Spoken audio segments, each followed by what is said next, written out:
start us off. What are we talking about today?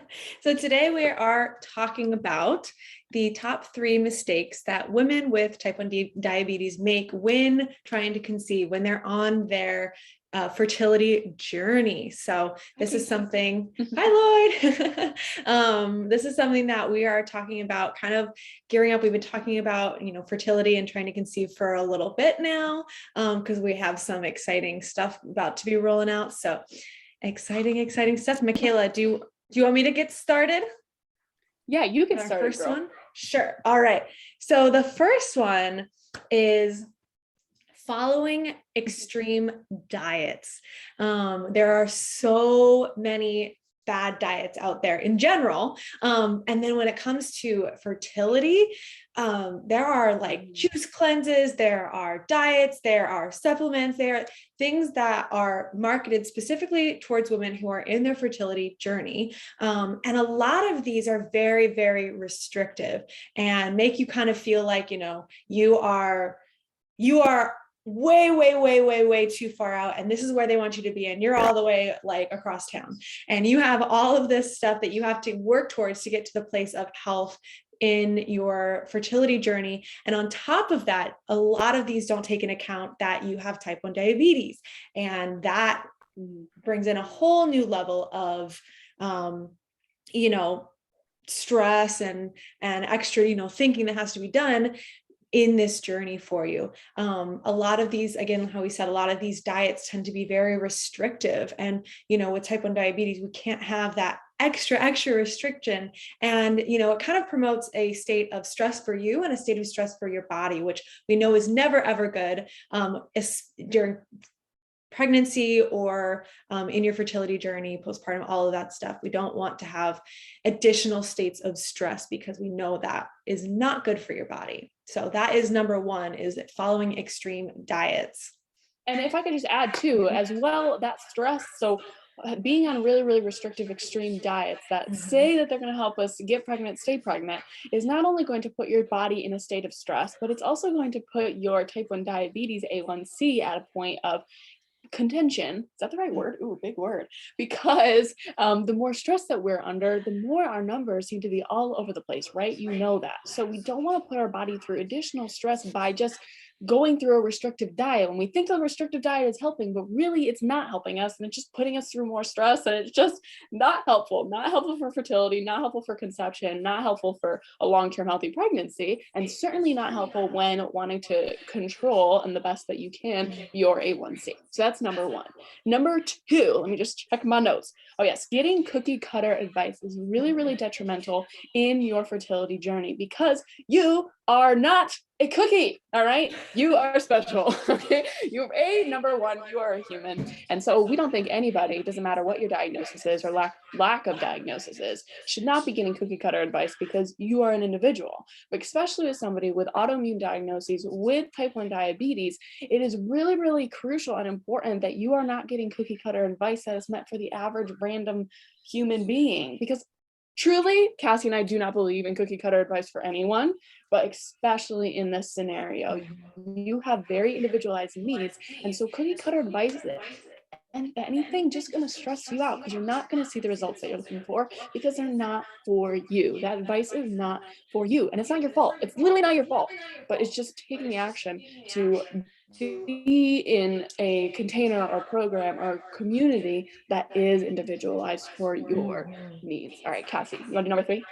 Sure. And if I could just add something there too, Oh yeah, is that we so often in our society think that we need to fit ourselves to the mold of health, to the mold of fashion, to the mold of, overall lifestyle things. And we're all so different. We can't, not everyone's going to fit into a size 4 or a size 6, or, we're all different. And when it comes down to nutrition, like we cannot make ourselves fit into these nutrition plan molds, to these cookie cutter advices, to these extreme diets, because we are individualized and our bodies do not react the same to everyone else's. So that individualized support is super, super important. And then number 3 is going out and doing it all on your own.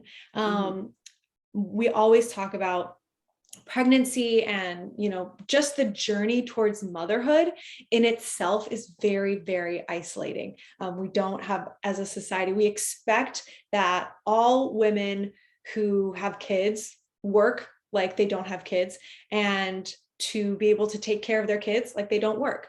We expect everything from women, and it can be very, very isolating. We want you to function as someone who is a single person, who has a social life and who works 9 to 5 and exercise and does all this stuff without any of the extra stress. And so doing it on your own can be very, very isolating, because we don't necessarily always have those conversations. The conversations about fertility is not something we talk about. We really only hear about, like, oh yeah, we have a pregnancy announcement. Very rarely do we hear, oh, I'm struggling to become pregnant, I'm struggling with this. We don't talk about the struggles. And so in that journey, it's very easy to feel isolated. So not having, support out there that's helping you out, not having a group of people to be there for you on this journey can be really, really tough, because your friends may not relate. You may have family that doesn't relate. Your partner may not relate to you in the same way. And so doing it on your own can cause, that loneliness, but that stress and, kind of that feeling of isolation, which no one deserves to feel like. If I could just add, also, it's an incredibly confrontational time, like internally. Like there are so many things that come up. There are insecurities that come up. There are stressors that come up. There are fears that come up. There is like limiting beliefs that comes up. There is just like so many feelings bubbling up to the surface, because you are literally stepping into another version of yourself. And so we do talk about a lot of mindset stuff with our clients, because this is a time that there's so much change, there's so much shifting. Hi, welcome. Thank you so much for being here. And so it's just really, really important, like Cassie said, to avoid that isolation, avoid that. We don't want to avoid the confrontational feelings, but we want to have somebody there to support us through that, and having that support system. Because I mean, the amount of women that we've heard that are just like, I cry all the time because I'm just lost in my anxiety, and like that sounds dramatic, but it's not dramatic. And we're like, we love you for everything that you're experiencing, and it's not wrong that you're having these emotional moments, but it's also, we're here for you, and there's people there for you, so you don't have to do it alone. So anyway, Cassie, do you want to do the first one? Like, so this is what you should do, right? So instead of the mistakes, what should these our future mamas to be, mamas in the future, whatever, trying to conceive women, what should they do? So getting nutrition and wellness information and support that supports your lifestyle and your diagnosis. That is, we cannot stress that enough. In general, your lifestyle is unique. So getting that individualized support, getting support for you that makes sense for your lifestyle, and also that, from people that know what your diagnosis looks like, how your diagnosis affects your daily life, how your diagnosis affects your fertility journey, how your diagnosis affects your mental health, your physical health, all of these things. It is such a web, in your little tapestry of life, understanding that your tapestry is going to be different than everyone else's. So making sure that the information that you are taking in, and the support that you have, is benefiting you specifically, because you don't want to be paying for something, or getting help from something that really it's not something that's going to move you forward. It's going to, as you figure things out on your own, kind of just shout information back at you. You want to make sure that this is something that is actually a benefit for you. So that is the first thing that you should do, for sure. Yeah. And then the second thing is 100% ask for help. Okay. And as a woman, as a fellow woman, and as a fellow individual with autoimmune diagnoses, sometimes we just don't want to ask for help. We really just want to figure it out on ourselves, because we need so much assistance in our health, it seems like, that we're just like, let me just freaking do this on my freaking own. And there's some anger, there's some like angst in there. But ask for help. Every single one of our clients who have asked for help before problems have come up, I mean, their experience from fertility all the way to postpartum is just dramatically different. It is dramatically different. than somebody who comes up to us and says, oh my gosh, it's the almost like went through the fertility journey, almost gonna have their baby, and they're like, oh my gosh, I feel so behind, and all these problems are coming up, and there's this and this and this and this and this and this.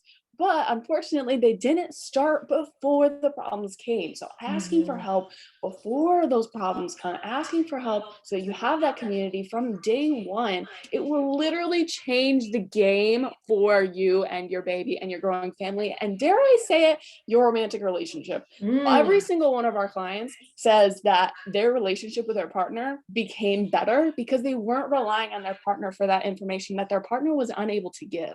Having a program like this is, or not like this, but having a support system that is for your type 1 diabetes and for fertility is going to be a game changer, because you actually, your needs are going to be met in a way that they haven't been before. So Cassie, can I tell them what to do next? Yes, tell them what to do next. So there's only a couple more days left that you can get our fertility freebie. So that is our T1d fertility cheat sheet with a link in our bio. We've gotten a bunch of people downloaded it. We're so excited. And we've gotten only really, really great reviews, because it does go super detailed. And it's not just about your A1C. It's also about vitamins, minerals, what your partner should be doing, because it is a 50-50. Like, it's not just you, right? We put all this pressure on the woman's body, but it is also our partners. What should you both be doing in order to take the first steps towards your fertility journey? But secondarily, we are super excited, and I keep hinting at this program, because we are actually opening up our waitlist for our T1d Fertility Framework next week. So that is going to be Wednesday. So we're getting super, super psyched. So just keep it in the back of your head that this waitlist is opening, and the people on this waitlist will have access to some really, really amazing benefits when signing on to the program. If you're on the waitlist, you get money off stuff, create awesome things, but I'm not going to tell you because it's a secret. Okay, it's a secret. But Cassie, do you want to say anything else before we hit the road?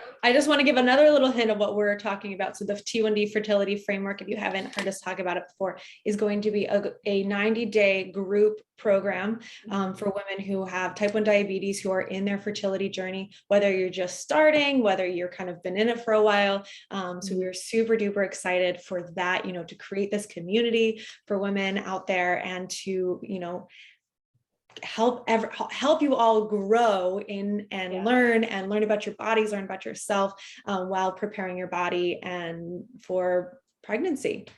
So the goal of the program is to help you have all of the tools that you need as a woman with type 1 diabetes to get pregnant and to stay pregnant, so that you have such an amazing foundation for the rest of your journey. So that is really the goal of this program, and we're just super excited. There's even going to be some one-on-one time with Cassie and I, because we really know that one-on-one time is so important for each and every one of you, even though it's a group program. So we're a little excited.